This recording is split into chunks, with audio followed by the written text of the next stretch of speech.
Hi, my name is Olivia. I've landed just in time to catch another segment of Daily AI Prompts for Job Seekers with William Craig III. Today, Mr. Craig will be demonstrating another powerful prompt to help us use AI effectively in our job search. I can't wait to see what he's going to share with us. And the best part is, I can watch the replay on his LinkedIn profile or his YouTube channel at Get Up and Get a Job. Okay, fasten your seatbelts. Mr. Craig is about to take off. Oh my, oh my. Thank you so much, Olivia. And welcome back to those of you who've been following the series, either in person or by watching the replays. And a warm, warm welcome if it's your first time joining. This is Daily AI Prompts for Job Seekers. I'm William Craig III, an AI business and career strategist. Now, today's segment is going to show us the 10 final round questions that you've got to ask. Oh my goodness. Look, if you're new to the series, well, welcome. I have a clear mission to help you move beyond overwhelm and into action. Fact is, people who randomly put out resources with hundreds of AI prompts are well-meaning, but sometimes too many prompts can actually be paralyzing.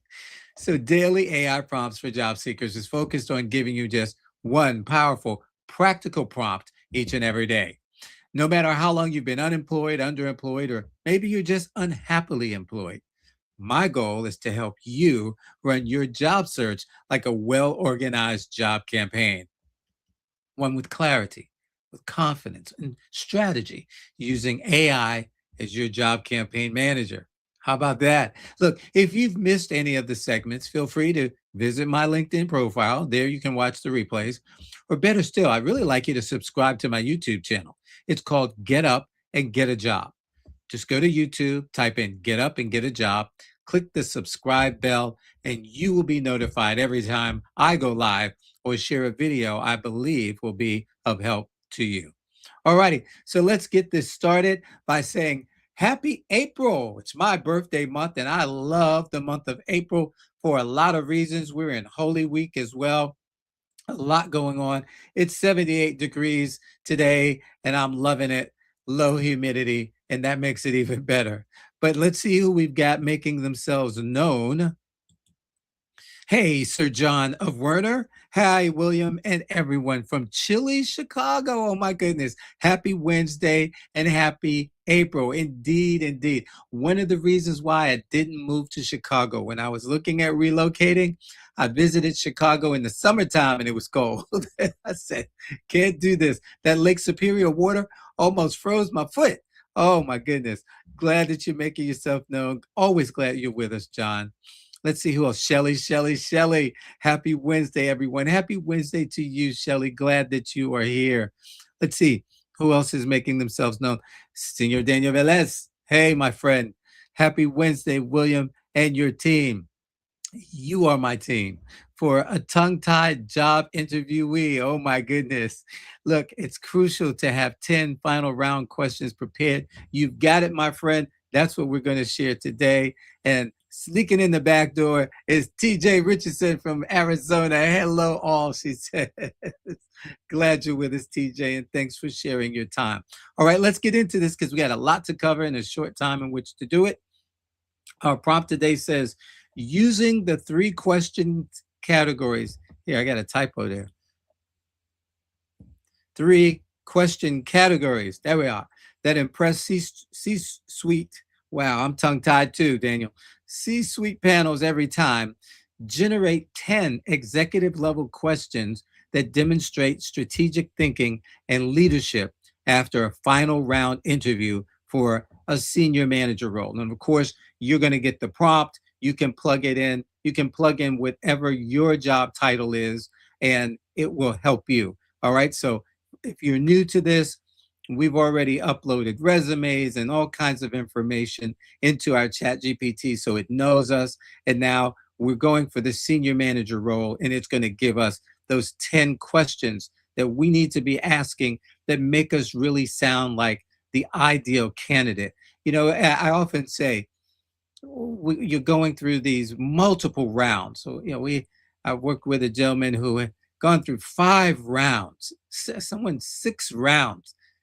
Are you they interviewing you to be brain surgeons or the CEO or it really it boggles the mind. But nonetheless, you get to that final round and now you're like, okay, what do I say? Well, what's the fresh news that I need to bring, right? Well, here we go. Let's see what chat does to help us with this.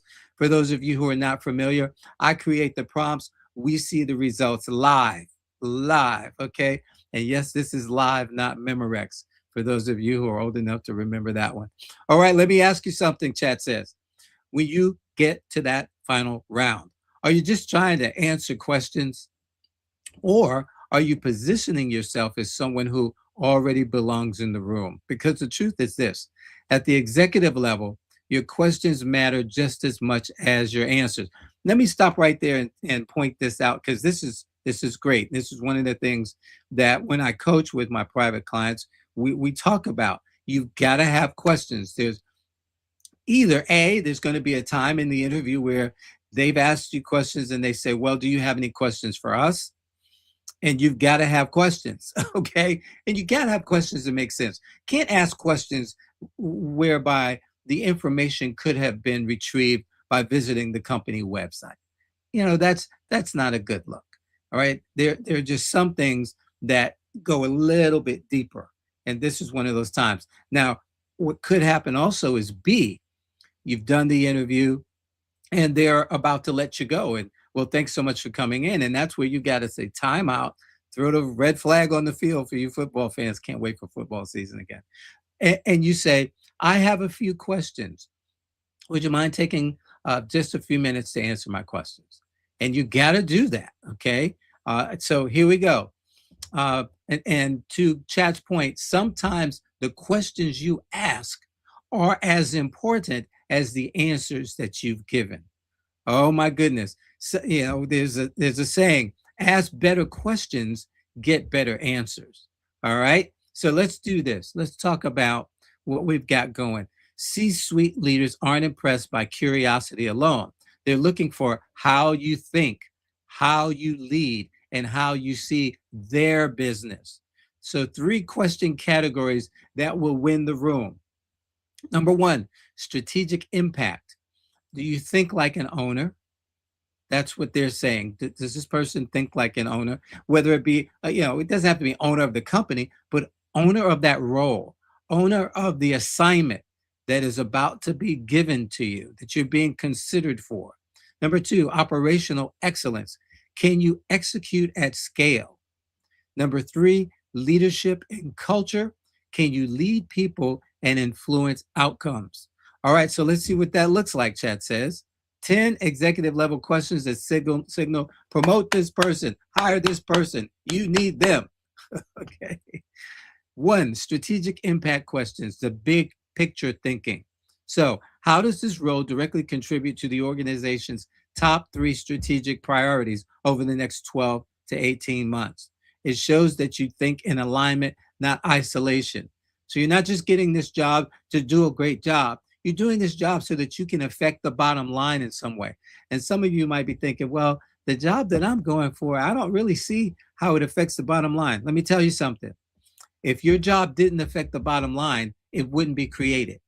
Let me say that again. They wouldn't need you to do what you do if it's not going to in some way, shape, or form affect their bottom line. All right. Number 2, what's a success in this role look like from a business impact perspective? Not just activity, but measurable outcomes. Shows you focus on results, not busyness. And we've talked about the things that contribute to this over the last several weeks.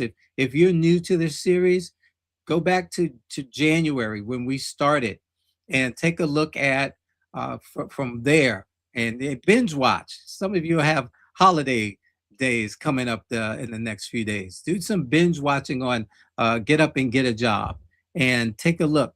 But it's not just about being busy. It's about creating measurable outcomes. And if you want to know how to do that, take a look at the videos that we've shared already. Where do you see the greatest opportunity for this function to drive revenue or growth revenue growth or cost optimization. Where do you see the greatest opportunity for this function, this role that you're about to hire me for? You maybe you weren't sure, but you're going to offer me this position.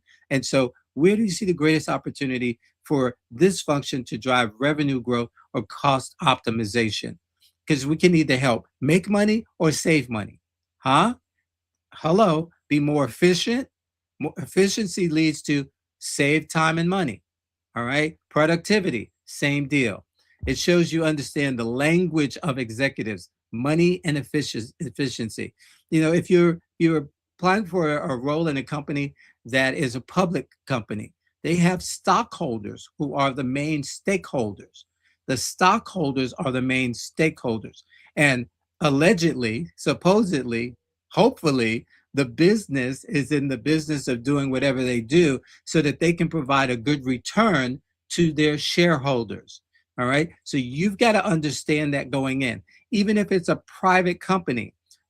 In that case, the shareholders are the folks who own the company, control the company. And so they want to get a good investment, a good return rather on their investment in their company. And who knows, they may be positioning the company to go public one day or positioning the company to be sold.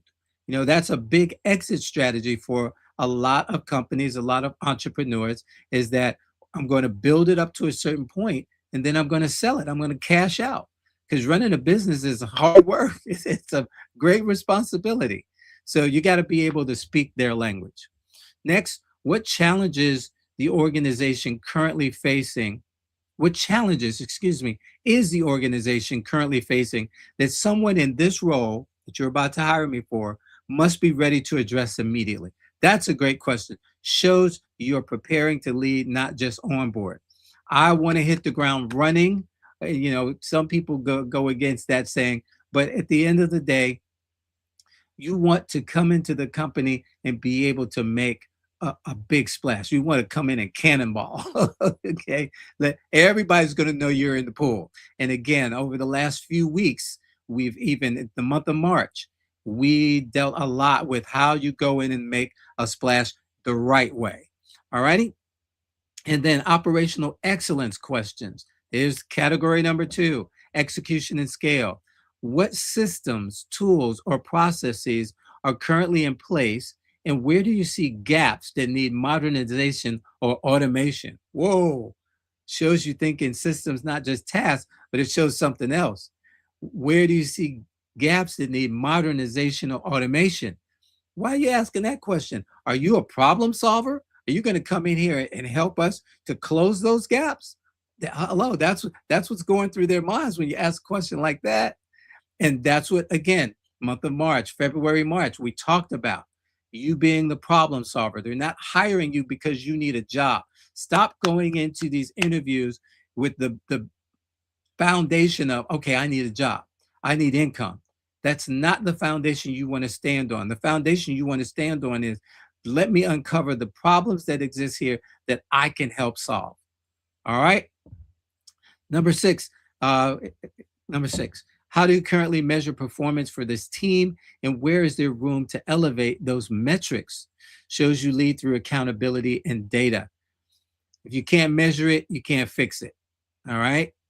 Bottom line, what cross-functional partnerships are most critical for success in this role? Shows you understand influence is just as important as authority. Some others might say that, you're a team player. Well, what does that really mean?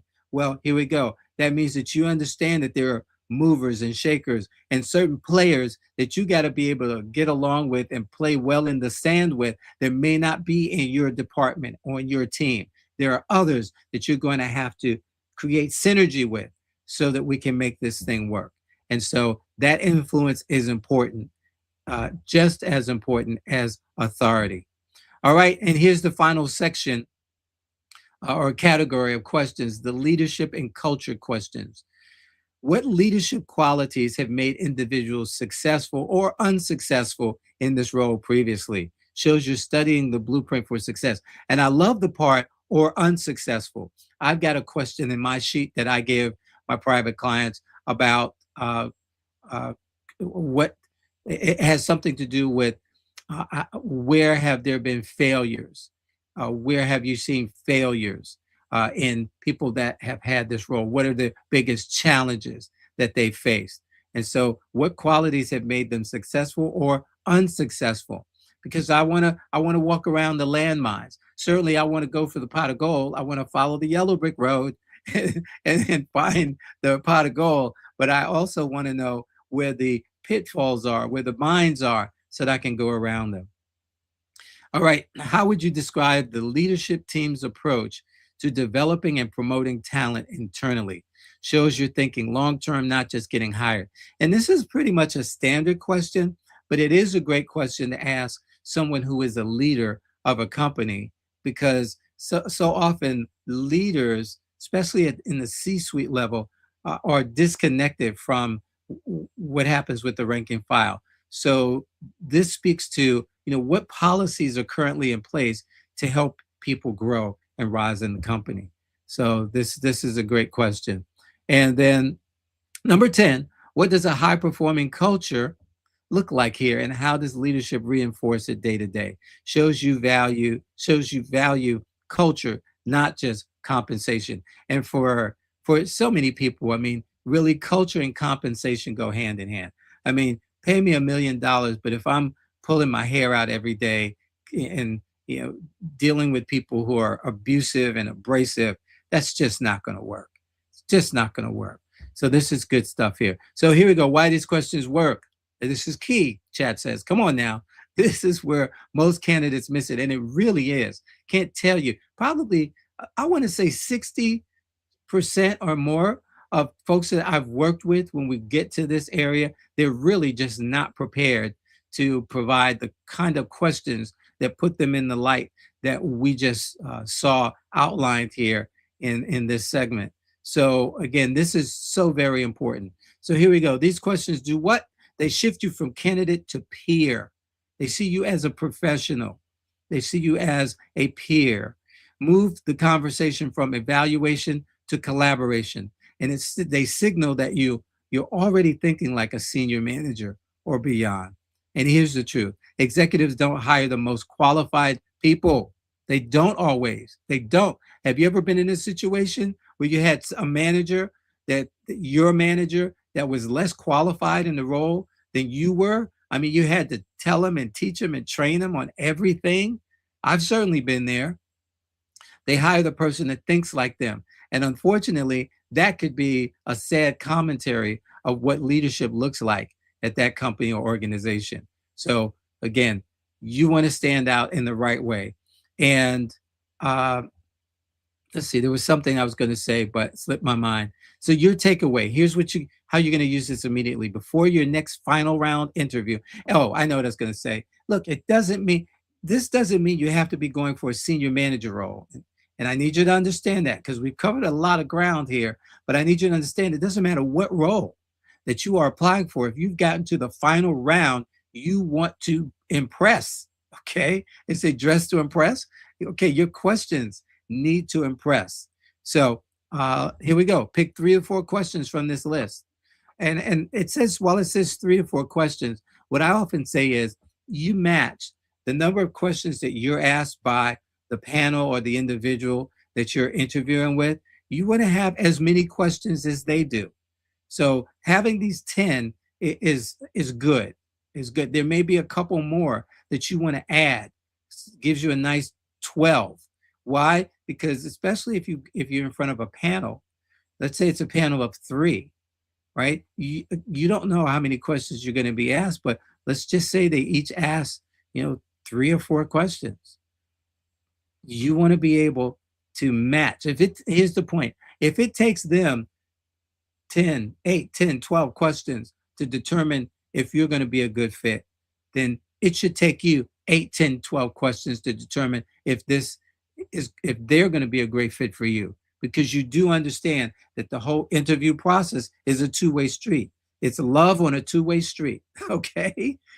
Yes, they're looking at you to determine if you're going to fit into their culture. But yes, you're looking at them to determine if I'm going to fit into their culture, if this is going to be a good, safe place where I can be fulfilled, compensated well. And if you want to grow, and certainly you should, find out, you're finding this out at the interview. All right. All right. Pick 3 to 4 questions from the list, customize them to the company, practice asking them with confidence, not hesitation. People going into these interviews and telling me that they're scared. Come on, why? They're people like you. And again, the biggest part that I need you to understand is that you are interviewing them as much as they are interviewing you. So watch what happens. The room will change, and it will. I'm telling you, I've seen it. The energy will shift, and they will start picturing you in the role, because based on your questions, they're going to give you answers, and there may be follow-up questions. So what does that mean? It turns into a conversation, and that's what we want to have happen. We really do. All righty, you've got this. You're not trying to impress. You're there to add value. You're there to add value. Take heart. Help is here. Help is here, chat. All righty. Let me get this prompt in the comment section. Let me know if this has been helpful to you. All righty. I want to know. I want to know. I want to know. Share. Let's get that link. Here's the link.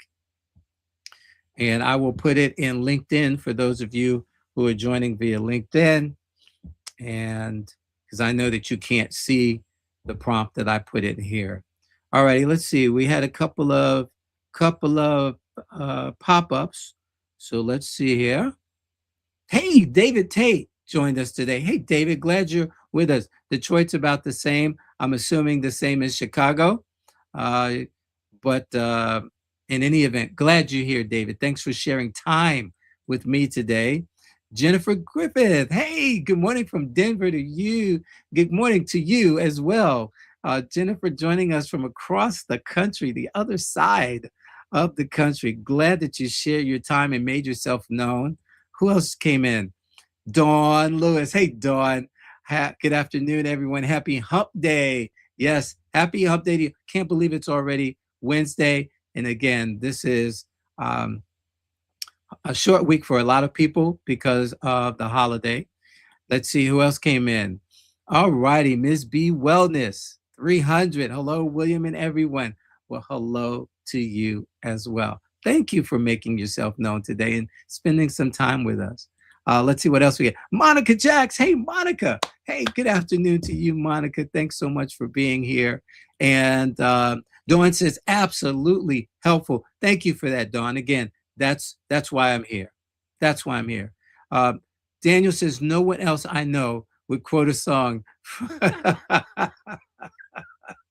from The Moment. Look, man, it's all in here. It's all in here. I'll tell you, I've just begun to fight.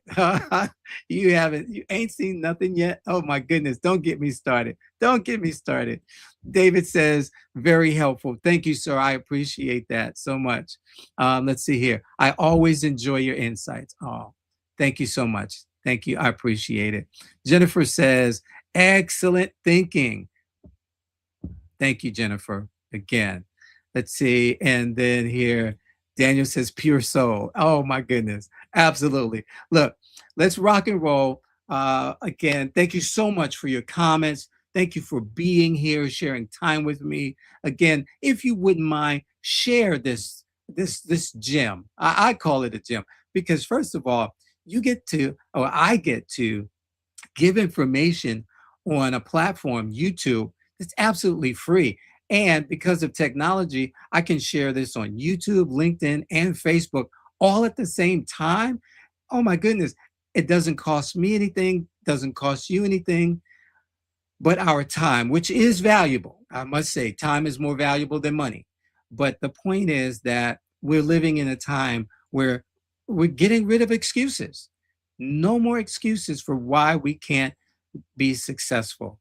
So again, the fact that you all show up and you participate really means a lot to me. So share this, if you would, with someone else. Tell them to go to YouTube, type in Get Up and Get a Job, subscribe to my channel, and they'll be glad that you shared that with them. Look, I'm going to get out of here for the rest of the day. I want you to be blessed, understand that You've got this. You're not alone. And I'm here each and every day that the Lord says so to help you in your job campaigns. So, in the time between now and 12 noon tomorrow, I want you to stay safe, pay attention to your surroundings. Don't be paranoid, but if you see something that seems out of place, say something. Don't expect that somebody else is going to do that. You be the one that makes the difference in your life and the lives of others. But stay safe and know these three things as I leave you today. I love you. God loves you. And there's nothing you can do about it. Have a wonderful rest of your day, everybody. Bye-bye now. Wow, that was fantastic. I haven't been this excited to learn about something since I left basketball. Anyway, Mr. Craig did another great job of sharing an AI prompt that anyone can use in their job search. Be sure to join him every day, Monday through Friday at noon Eastern, on his LinkedIn profile or his YouTube channel called Get Up and Get a Job. You can watch the replays there as well. And while you're at it, share this information with someone you know who wants or needs a new job. I've got to run. My team needs me. But keep up the great work, Mr. Craig. You're providing a great service for the community. I'm going to tell all of my players about daily AI prompts for job seekers with William Craig III.